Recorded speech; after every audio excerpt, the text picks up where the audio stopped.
Gregos morreram, Aristóteles morreu, e o pensamento grego foi pouco a pouco sendo substituído por um outro jeito de pensar a vida, o homem, o universo. E esse outro jeito também tinha um grande líder, um grande mestre espiritual, chamado Jesus. Jesus nasceu em Nazaré, 350 anos depois de Aristóteles. Aristóteles, você sabe, era grego, estudou na academia de Platão. Jesus era judeu e se formou no judaísmo. Aristóteles tornou-se um subversivo na academia. Jesus tornou-se um subversivo no judaísmo. Jesus disse coisas que ninguém tinha dito antes. E Jesus, grande sábio que era, respondeu à nossa pergunta: o que a vida tem que ter para valer a pena? E a resposta de Jesus é impactante até hoje. Por mais que vivamos numa sociedade de cultura cristã, a resposta de Jesus, quando anunciada com clareza, produz extraordinário impacto nos espíritos de quem ouve. O filé mignon da vida, a vida que de fato vale a pena, é a vida assumidamente dedicada ao outro. Isso é absolutamente incrível, sobretudo para nós, acostumados a ouvir que o sucesso da nossa vida tem a ver com o nosso próprio ganho, com a nossa própria riqueza, com o nosso próprio conforto, com o nosso próprio poder. Jesus dirá mais ou menos o contrário. O filé mignon da vida, aquilo que fará de você um vivente feliz, é a entrega, é proporcionar, é alavancar, é permitir que o outro viva melhor do que viveria se você não existisse. É permitir que o outro sorria o sorriso que, se você não fosse, ele não sorriria. É permitir que o outro sinta a alegria que, se você não estivesse, ele não sentiria. E aí sim, você terá vivido vida boa, vida que valeu a pena. Lição de Jesus. Bem, os exemplos podem ir ao infinito. Basta que alguém que você ame fique doente, para que você gaste num único cheque tudo que tinha guardado para si. E aí você descobre rápido o que vale mesmo na hora de viver. A minha filha Natália é a mais nova dos meus filhos, tem 13 anos hoje. Quando tinha 4, foi acometida de gravíssima doença, rara no Ocidente. Síndrome de Kawasaki, um vírus letal. Funciona mais ou menos assim. Esse vírus só aparece em crianças de 4 a 6 anos. Esse vírus, se desincubar, mata a criança na hora. Mas tem uma vantagem: se ele não desincubar por 2 anos, ele acaba morrendo, e a criança está definitivamente curada. 2 anos só, 2 anos esperando. Eu olhava para minha filha na UTI e eu me dizia: por que não troca? Eu fico no lugar. A vantagem é óbvia. Eu fico aqui e a criança fica livre disso. Como não estava dando certo, eu fiz proposta irrecusável. Pegue 20 crianças com isso. Ponha os 20 bichos em mim e liberte as 20 crianças. Agora a vantagem é mais do que óbvia. Não esqueça de pôr a minha filha no meio. Bem, pensando assim, eu aprendi coisas sobre mim, coisas que eu não sabia. Eu aprendi que para mim a vida não era o bem de maior valor. Continuar vivo não era o mais importante. Porque se fosse o mais importante, eu não trocaria. Se fosse o mais importante, eu jamais faria aquela proposta. Então, naquele momento, eu aprendi que havia alguma coisa que valia mais do que continuar vivo. Eu aprendi, então, a maior lição de Jesus de Nazaré. A maior lição. O que mais vale na vida, o filé mignon da vida. Eu aprendi que o amor vale mais do que a própria vida. Por isso propunha a troca.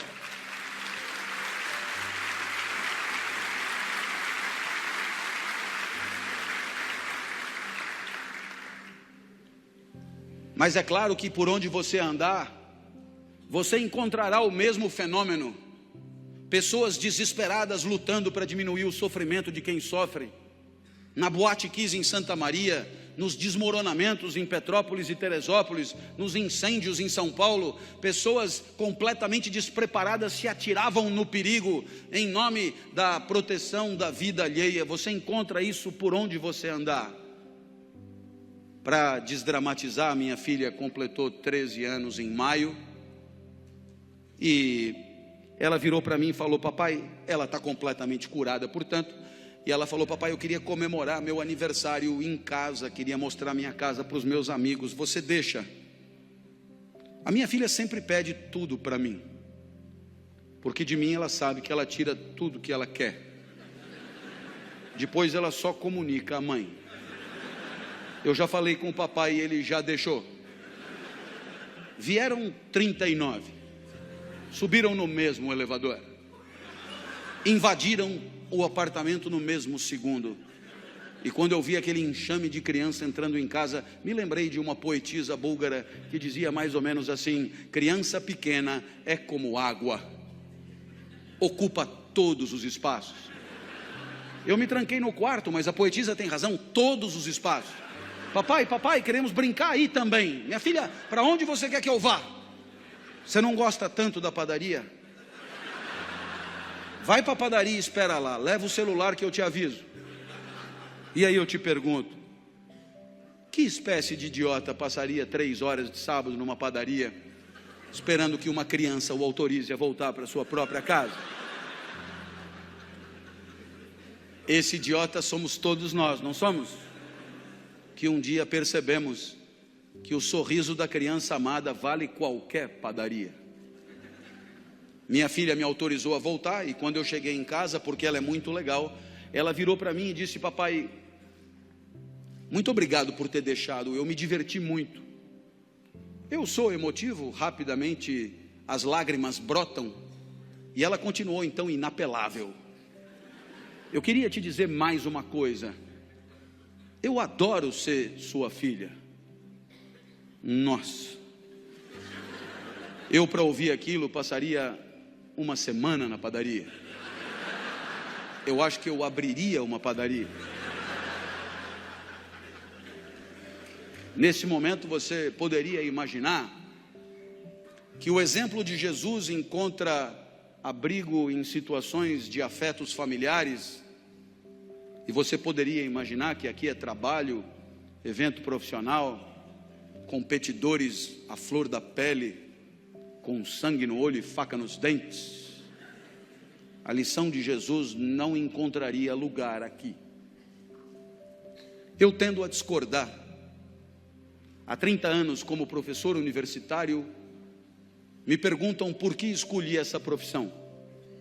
E eu costumo brincar dizendo que Jesus explica.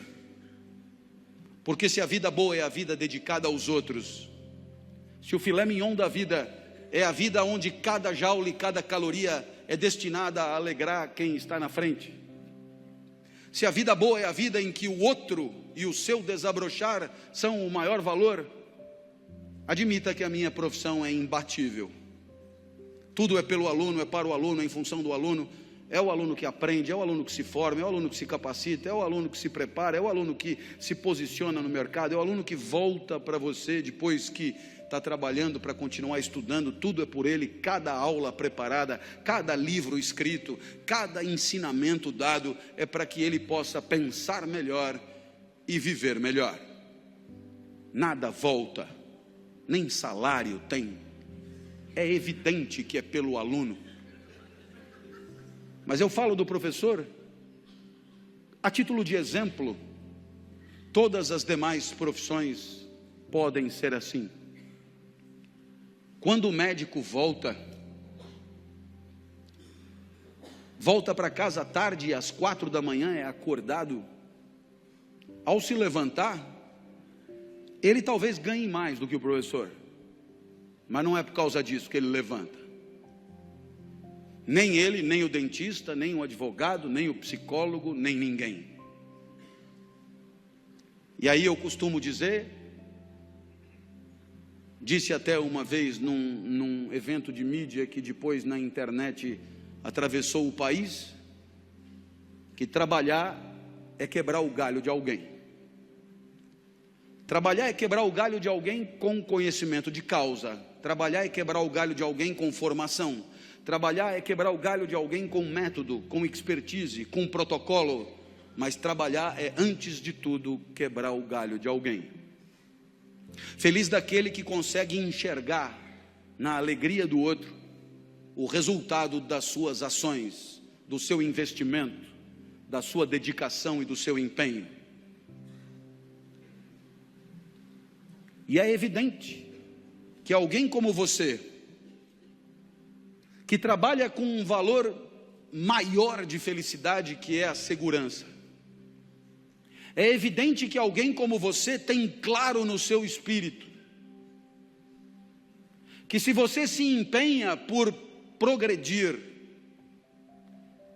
por ampliar seus negócios, por servir ao maior número de pessoas, muito antes do que pensar no próprio enriquecimento, muito antes de pensar no próprio acúmulo de recursos, muito antes de pensar na própria fatia de mercado, muito antes de pensar em si, você sabe o quão bem você faz às pessoas que bateram à sua porta.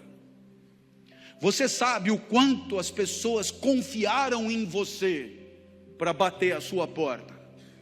Você sabe o quanto as pessoas que não dominam o setor como você domina, confiaram em você para entregar a você a segurança daqueles que ela mais ama, seu maior tesouro, seu bem mais precioso.